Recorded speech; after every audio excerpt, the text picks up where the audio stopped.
राहु देवता के कुंभ राशि में गोचर का सभी राशियों पर प्रभाव।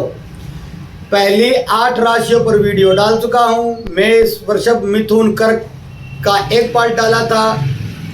सिंह, कन्या, तुला, वृश्चिक का दूसरा पार्ट डाला था।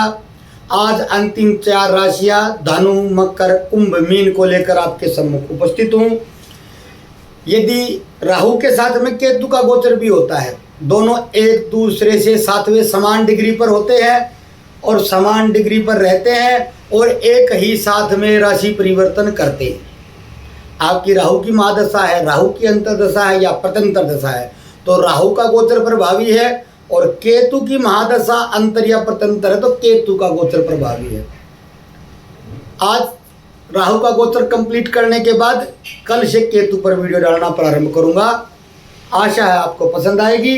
आपको राहु का प्रभावी लगे तो राहु का देख सकते हैं, केतु का लगे तो केतु का देख सकते हैं। जय भोलेनाथ, जय जगन्नाथ, जय जय श्री सीताराम। धनु राशि, धनु राशि के लिए गोचर तीसरे भाव में हो रहा है। तीसरा भाव साहस, कम्युनिकेशन और निर्णय लेने की क्षमता से जुड़ा होता है। राहु यहाँ आपकी हिम्मत, भाषण शैली और सोशल मीडिया छवि को बहुत तेजी से उभार सकते हैं। आपको लगेगा कि अब आप किसी को भी प्रभावित कर सकते हैं और आपके शब्दों में चुंबकीय आकर्षण होगा। लेकिन राहु की चाल मायावी है। यह आपको अनावश्यक खतरे उठाने, क्योंकि तीसरा भाव पराक्रम का भी होता है, अहंकारपूर्ण व्यवहार, गलत लोगों से प्रतिस्पर्धा की तरफ भी ले जा सकते हैं। ये समय होगा जब आपका आत्मविश्वास और कॉन्फिडेंस के बीच की रेखा धुंधली हो जाएगी। राहु जब तीसरे भाव में होते हैं तो कंप्यूटर, मोबाइल, मीडिया, पब्लिक संबंध, रिलेशन, यूट्यूब, सोशल मीडिया से जुड़े कार्यों में आपकी ज़बरदस्त ग्रोथ दे सकते हैं। यदि आप लेखक हैं, वक्ता, यूट्यूबर, सेल्स पर्सन, पत्रकार या मीडिया के किसी विभाग से जुड़े हैं तो यह राहु आपके लिए गेम चेंजर भी साबित हो सकते हैं। लेकिन राहु यहाँ फेक न्यूज़, झूठी अफवाहों या गलत जानकारी फैलाने का योग भी बनाता है, जिससे आपकी छवि खराब भी हो सकती है। आपको अपनी बातों में हमेशा सत्य का पुट रखना होगा और अपने विवेक का प्रयोग हर बार करना होगा, वरना आप बड़ी संख्या में अपने चाहने वालों, पढ़ने वालों, श्रोताओं को खो सकते हैं। तीसरा भाव छोटे भाई बहन का भी होता है।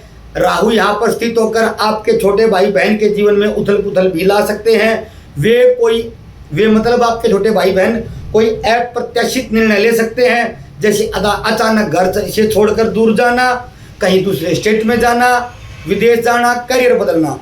आप उनके साथ संबंधों में कोई गलतफहमी या अविश्वास भी प्राप्त कर सकते हैं। अतः जरूरी है कि संवाद बनाए रखें और उन्हें भी राहु के भ्रम में आने से बचाएं। तीसरा भाव यात्रा का भी सूचक होता है, विशेषकर छोटी दूरी की यात्रा, सेमिनार है, मार्केटिंग को लेकर है या कोई अन्य व्यवसाय को लेकर। राहु यहाँ पर आपको अचानक यात्राओं के योग दे सकते हैं, जो फायदेमंद भी हो सकती हैं और नई दुनिया से परिचय भी करवा सकती हैं। लेकिन कुछ यात्राएं बिना परिणाम की थकान भरी, निरर्थक भी हो सकती हैं, खासकर यदि वे बिना योजना के प्रारंभ की गई हो। आपको यात्रा से पहले उद्देश्य और लाभ को स्पष्ट करना होगा, नहीं तो राहु आपको भ्रम की यात्रा पर ले जा सकते हैं। यदि आप किसी ऐसे क्षेत्र से जुड़े हुए हैं जहां आपकी बात, आपकी सोच, आपकी प्रस्तुति मायने रखती है, जैसे राजनीति है, पत्रकारिता है, सोशल मीडिया है या पब्लिक में बोलने का कोई कार्य है, तो राहु का गोचर आपको बड़ा मंच भी दे सकता है। आपके शब्दों का प्रभाव होगा, लेकिन जवाबदेही और सच्चाई से हटे तो आपका पतन भी उससे तेजी से होगा। आप किसी नए कोर्स, भाषा या स्किल को सीखने की ओर आकर्षित भी हो सकते हैं, जो भविष्य में आपके लिए उपयोगी सिद्ध हो सकती है। राहु यहाँ आपको बोलने की ताकत अवश्य देंगे, लेकिन कर्म और नियत आपको साफ स्पष्ट रखनी होगी। राहु तीसरे भाव में एक तरह का मायावी योद्धा बना देते हैं। आप में हिम्मत बढ़ेगी, लेकिन अगर यह हिम्मत हठ धर्मिता या प्रतिशोध में बदल गई तो नुकसान होना सुनिश्चित है, निश्चित है। यह वह समय है जब आप पुरानी प्रतिस्पर्धाओं, पुरानी प्रतियोगिताओं को फिर से उठाने का मन बना सकते हैं, लेकिन आपको समय से पहले और भाग्य से ज़्यादा जैसी गलतियों से बचना होगा। धैर्य, विवेक और साहस का संतुलन आपको राहु के भ्रमजाल से बाहर निकालने में आपकी सहायता कर सकता है। प्रथम उपाय अपने विवेक का प्रयोग करते रहें। दूसरा उपाय नित्य ध्यान योग साधनाएं जो भी आप कर पाए कर अवश्य करें। राहु के तांत्रिक बीज मंत्र और वैदिक बीज मंत्र का जाप जो भी आपको उचित लगे कर सकते हैं। पंचमुखी रुद्राक्ष धारण कर पाए तो अवश्य करें, बहुत सस्ता होता है, 50 रुपये से भी कम का अच्छा असली मिल जाता है। सच्चे संवाद को बढ़ावा दें, शब्दों में ईमानदारी रखें। शनिवार को सार्वजनिक स्थान पर सफाई में सहयोग आप कर सकते हैं। अगर ऐसा लगे कि दिन में नहीं कर पाए तो सुबह जल्दी या रात्रि में अंधेरे के समय किसी पार्क में या कोई भी सार्वजनिक स्थल पर आप सफाई का योगदान दे सकते हैं। ज़्यादा समस्या लगे तो 1 नारियल और 1 रुपये का सिक्का भगवान शिव को शुक्रवार को अर्पित करें। राहु के कष्टों में कमी आनी अवश्यंभावी है। गोस्वामी तुलसीदास ने कहा है, जो तप करई कुमारी तुम्हारी, भावी उमेट सकई त्रिपुरारी। मकर राशि, बाहर बरसात हो रही है, इस कारण मेरा बोलना थोड़ा बाधित हो रहा है, इस बात को नोट करके रखें। बरसात तेज है, आवाज़ भी बार बार कानों में सुनाई दे रही है। मकर राशि, मकर राशि के दूसरे भाव में राहु का गोचर हो रहा है। दूसरा भाव धन, परिवार, कुटुंब, वाणी आदि का होता है। धन मतलब स्थायी धन, डेली इनकम, लाभ स्थान 11वें भाव से देखी जाती है। राहु जब यहाँ पर स्थित होते हैं तो आर्थिक सोच में तेजी और अनोखापन लाते हैं। धन कमाने के अपरंपरागत तरीके सामने आते हैं, जैसे क्रिप्टो करेंसी, सोशल मीडिया में जैसे ट्रेडिंग चलती है, वो सोशल मीडिया में इक्विटी में जो काम किया जाता है वो व्यापार होता है, वो जुआ नहीं होता है। ये कॉल पुट इत्यादि इत्यादि, मार्केटिंग, ऑनलाइन कोई कारोबार, फाइनेंशियली कोई ट्रिक आदि, आपको तेज लाभ का मोह भी हो सकता है और ऐसे मौके में जोखिम ज़्यादा रहता है। राहु यहाँ आपको आर्थिक दृष्टि से उभार भी सकते हैं, बशर्ते आप लोभ की बजाय लॉजिक से काम लें। शेयर बाजार, विदेशी लेन देन और तकनीकी व्यवसाय में हाथ आजमाने का समय भी हो सकता है, लेकिन किसी भी इन्वेस्टमेंट या निवेश से पहले पूरी रिसर्च अनिवार्य है, क्योंकि राहु एक भ्रम देने वाले ग्रह हैं। द्वितीय भाव परिवार, कुटुंब और पारिवारिक संस्कारों से जुड़ा होता है। राहु के प्रभाव से परिवार में गलत फहमियाँ, विरासत या संपत्ति को लेकर तनाव, आपसी संवाद में कटुता देखने को मिल सकती है। किसी रिश्तेदार के साथ अप्रत्याशित विवाद हो सकता है, खासकर जहां पैसे या जमीन का मसला हो। राहु को साधने के लिए आवश्यक है आप सुनने और समझने की शक्ति बढ़ाएं। आपका दृष्टिकोण बहुत तर्कपूर्ण होगा, लेकिन कभी कभी भावनात्मक पहलू की अनदेखी नुकसान दे देती है। राहु जब द्वितीय भाव में होते हैं तो जातक की वाणी में आकर्षण, रहस्य और सम्मोहन आता ही है। अगर आप शिक्षक, वक्ता, यूट्यूबर, वकील या किसी भी ऐसे पेशे में हैं जहां बोलना आपकी पहचान है तो राहु आपको लोकप्रिय बना सकते हैं। लेकिन एक खतरा भी है, राहु यहाँ कभी कभी कटु, चालाक या धोखा देने वाली भाषा का प्रयोग करवाते हैं। यदि आपने अपने शब्दों को सत्य, विनम्रता और स्पष्टता से संयमित रखा तो राहु यहाँ आपकी आवाज़ को ब्रांड भी बना सकते हैं। द्वितीय भाव भोजन और जीवन शैली का भी प्रतिनिधित्व करता है। राहु यहाँ अनियमित भोजन, अधिक मसाला, विषदेशी खान पान की ओर आकर्षण पैदा करते हैं। इससे गले, थायराइड, जबड़े या पाचन से जुड़ी समस्याएं हो सकती हैं। आपको अपने खान पान, दिनचर्या में सात्विकता और संतुलन बनाए रखना होगा। राहु की ऊर्जाएं अति और अभाव के बीच झूलती हैं, इसलिए संयम से ही शक्ति निकलेगी। द्वितीय भाव में आपकी सामाजिक छवि और लोगों की नज़रों में आपकी पहचान का भी प्रदर्शन करती है। राहु यहाँ आपके नाम, आवाज़ और छवि को बढ़ा सकते हैं। यदि आप सोशल मीडिया, यूट्यूब, गायन, राजनीति या पब्लिक स्पीकिंग से जुड़े हैं तो राहु आपको एक नया अवतार भी दे सकते हैं। लेकिन एक चेतावनी पुनः है, राहु झूठी छवि बनाकर आपको नकलची या धोखेबाज साबित कर सकते हैं अगर आपने वास्तविकता से समझौता किया तो। इमेज के साथ साथ आपको अपनी आत्मा की सत्यता को जिंदा रखना है, विवेक का प्रयोग करना है। कहीं भी बोलते समय किसी को झूठ बोलकर प्रभावित करना, परिवार के मामलों को छिपाना, धन के लिए अनैतिक रास्ते अपनाना, ये राहु द्वितीय भाव में बड़ी भूल करा सकते हैं या बड़ी भूल हो सकती है। राहु कुछ समय के लिए भले ही सफलता का मुखौटा दे दे, लेकिन वह नकली हो सकता है उसका पतन बहुत तेजी से और बड़ी कठोरता से होता है। आपकी सबसे बड़ी परीक्षा होगी सत्य बनाम छल की। जहां भी आप छल करेंगे राहु आपको फंसा लेंगे। और जब गोचर पुनः होगा, किसी ने कल प्रश्न किया था कि राहु का गोचर कितने दिन के लिए, लगभग 18 महीने के लिए होता है। अगला गोचर जब होगा तो आप जमीन पर धराशायी हुए मिलेंगे। उपाय, राहु के बीज मंत्र तांत्रिक ओम भ्राम भ्रीम भ्रोम सह राहवे नमः या ओम राम राहवे नमः, जो भी आपको उचित लगे उसका जाप कर सकते हैं। रात्रि को देरी से भोजन इस कालखंड में आप अवॉइड करें, नकार दें। सादा भोजन करें, तामसिक भोजन न करें, विशेषकर रात्रि को। रिश्तेदार और कुटुंब में संवाद बढ़ाएं, कटुता को विनम्रता से तोड़ें। हर गुरुवार को एक नारियल हल्दी लगाकर, यदि समस्याएं उत्पन्न होने लगी, जब भी आपको लगे, एक नारियल हल्दी से पीला करें। 1 रुपये का सिक्का भगवान शिव को अर्पित करें। बार बरसात ज़्यादा हो रही तो थोड़ा तेज बोलने के कारण 2 बार जबान वाणी से कुछ स्लिप ऑफ टंग हो गया, उसके लिए क्षमा करें, इसीलिए मैं बीच में हंस रहा था।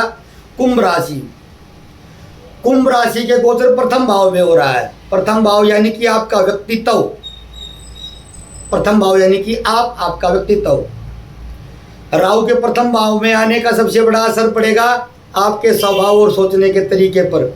आप पहले से अधिक स्वतंत्र, विद्रोही, अलग सोच रखने वाले और प्रयोगधर्मी बनेंगे। लोग आपको अलग, हटके या समझ से परे कह सकते हैं और यही राहु की पहचान है।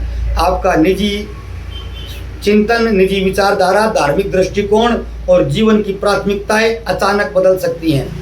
आप कुछ ऐसा करना चाहेंगे जिससे लोग आपको नज़रअंदाज न कर सकें, लेकिन राहु भ्रम भी देता है। इसलिए जरूरी है कि आप जो सोच रहे हैं उसे तथ्य और अनुभव से जांचते चलें।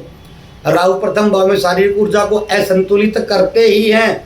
थकावट, सिर दर्द, अनिद्रा, एलर्जी, मानसिक बेचैनी जैसे लक्षण उभरने की प्रबल संभावना होती है यदि महादशा अंतदशा ने यश कर दी है तो। राहु प्रथम भाव में अज्ञात भय, अज्ञात डर या घबराहट भी देते हैं। इसलिए इस समय पर योग, ध्यान, सात्विक आहार और साधना को अपनाना आपके लिए नितांत जरूरी, नितांत आवश्यक होगा। विशेष रूप से यदि आप करना चाहे तो गुरुवार का व्रत और भगवान शिव के पंचाक्षरी मंत्र का जाप आप कर सकते हैं। राहु जब प्रथम भाव में होते तो व्यक्ति की लाइफ स्टाइल में तेजी से परिवर्तन होता है। अभी मेरे प्रथम भाव में चल रही क्योंकि मेरी मीन राशि है, लेकिन मैंने कोई परिवर्तन नहीं किया। इसी भेष में आपके सामने हूँ, इसलिए राहु का कोई भी दोष ज़्यादा मैं महसूस नहीं कर पाया। जीवन का लक्ष्य तक राहु यहाँ पर बदल सकते हैं। राहु आपको चमकदार व्यक्तित्व तो देंगे, लेकिन अगर आपने आंतरिक स्थिरता खो दी तो यह दिखावा बनकर रह जाएगा। लोग आपकी छवि से प्रभावित तो होंगे पर आपको समझ पाना मुश्किल पाएंगे। आपको हर निर्णय सोच समझ कर लेना होगा, क्योंकि यह राहु माया जाल भी रच सकता है। वैवाहिक जीवन में गलतफहमी या धोखे की संभावना भी हो सकती है, विशेषकर तब जब आप बिना सोचे समझे रिश्ता निभा रहे हों। नए संबंधों में प्रवेश करते समय बहुत सावधानी और जांच आवश्यक है। राहु प्रथम भाव में जातक को मंच, ग्लैमर की तरफ ले जाता है। उसका रवैया, हुलिया सब बदल देता है। इस समय में आप काफ़ी चर्चा में भी आ सकते हैं। राहु यश तो देता पर स्थायित्व नहीं देता है। जब तक आप सत्य और विवेक का साथ न लें, सत्य और विवेक का साथ नितांत आवश्यक है।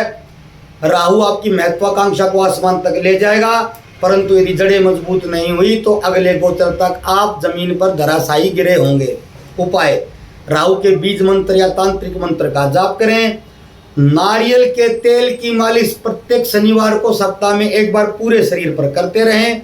नीले और काले रंग के वस्त्रों से परहेज करें। सच्चा और स्पष्ट संवाद रखें। छद्म वेश धारण न करें। मंगलवार को 1 मीठा पान हनुमान जी के मंदिर में, जब भी आपको ऐसा लगे कि राहु का कोई प्रभावी होने लगा है, 1 मीठा पान हनुमान जी के मंदिर में अर्पित करते रहें। भगवान शिव की आराधना करते रहें। यदि ज़्यादा ही समस्या किसी भी राहु की स्थिति में आए, भ्रम उत्पन्न हो, तो जल में काले तिल मिलाकर भगवान शिव को अर्पित करना नित्य प्रारंभ कर दे। भ्रम की स्थिति में कमी आनी अवश्यंभावी है। और आप कोई भी किसी भी राशि के हैं, यदि मानसिक भ्रम अवसाद महसूस कर रहे हैं तो महर्षि मार्कंडेय का लिखा चंद्रशेखर अष्टकम स्तोत्र एक अचूक अस्त्र है। पाठ करेंगे बहुत अच्छा है, नहीं तो सुन सकते हैं, ईयरफोन लगाकर सुनेंगे, एक ही बार में मन शांत होता है। मीन राशि मेरी भी राशि है, अंतिम राशि 12वें भाव में गोचर हो रहा है। 12वां भाव ज्योतिष में विदेश, अकेलापन, ध्यान, अस्पताल, जेल, हानि और परोपकार से जुड़ा होता है। राहु जब इस भाव में होते हैं तो जातक की ऊर्जा बाहरी दुनिया से हटकर अंदर की ओर मुड़ती है। आपकी नींद या तो अत्यधिक गहरी हो सकती है या अनिद्रा की समस्या भी हो सकती है। राहु आपको मानसिक रूप से उन क्षेत्रों में ले जाएगा जिनसे आप अनजान थे। यह समय आपको रहस्यमय शोध, ज्योतिष, मेडिटेशन या हीलिंग की तरफ खींच सकता है। यदि आप ऐसा कोई व्यवसाय करते हैं तो स्वर्णिम अवसर भी हो सकता है। राहु का 12वें भाव में आना बाहरी, दूसरी स्टेट, दूसरे राज्य, दूसरी डिस्ट्रिक्ट या दूसरे देश से इनकम भी करा देता है। यदि आप एक्सपोर्ट इंपोर्ट का काम करते हैं तो अच्छा अवसर हो सकता है। यदि विदेश जाने की आपकी योजना थी और दशा अंतर्दशा ने यश कर दी तो पूर्ण होने की प्रबल संभावना है।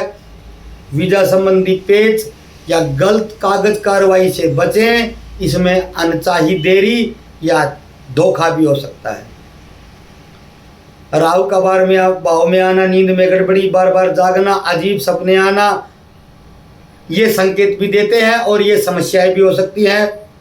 कभी कभी यह गोचर गुप्त रोगों, त्वचा संबंधित परेशानियों या मानसिक चिंता का कारण भी बन सकते हैं। अस्पताल या क्लिनिक से जुड़े कार्य, मेडिकल फील्ड या हेल्थ संबंधी प्रोफेशन वालों के लिए यह गोचर अति व्यस्तता और विस्तार लेकर आ सकता है।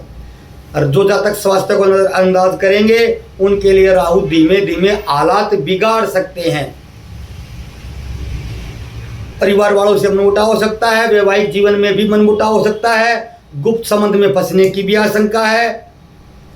ध्यान साधना, मनोविज्ञान, आध्यात्म और पराविज्ञान के विषय में यदि आप कार्य करते हैं तो ये आपके लिए गोल्डन टाइम है, जैसे मेरे लिए। उपाय, भगवान शिव की आराधना करें, चंद्रशेखर अष्टकम स्तोत्र का पाठ मीन राशि वाले अवश्य करें। प्रदोष काल में शिव तांडव स्तोत्र का पाठ करें, भगवान शिव की आराधना करते रहें। गुरुवार का उपवास करें, ध्यान, योग, प्राणायाम और एक्सरसाइज अपने जीवन में उतार लें। ज़्यादा ही समस्या लगे, 1 नारियल और 1 रुपये का सिक्का, नारियल को हल्दी से पीला कर लें, भगवान शिव को अर्पित करें। जो तप करई कुमारी तुम्हारी, भावी उमेश छकई त्रिपुरारी। जय भोलेनाथ, जय जगन्नाथ, जय सीताराम। कल फिर मिलते हैं केतु के गोचर को लेकर। नमस्कार।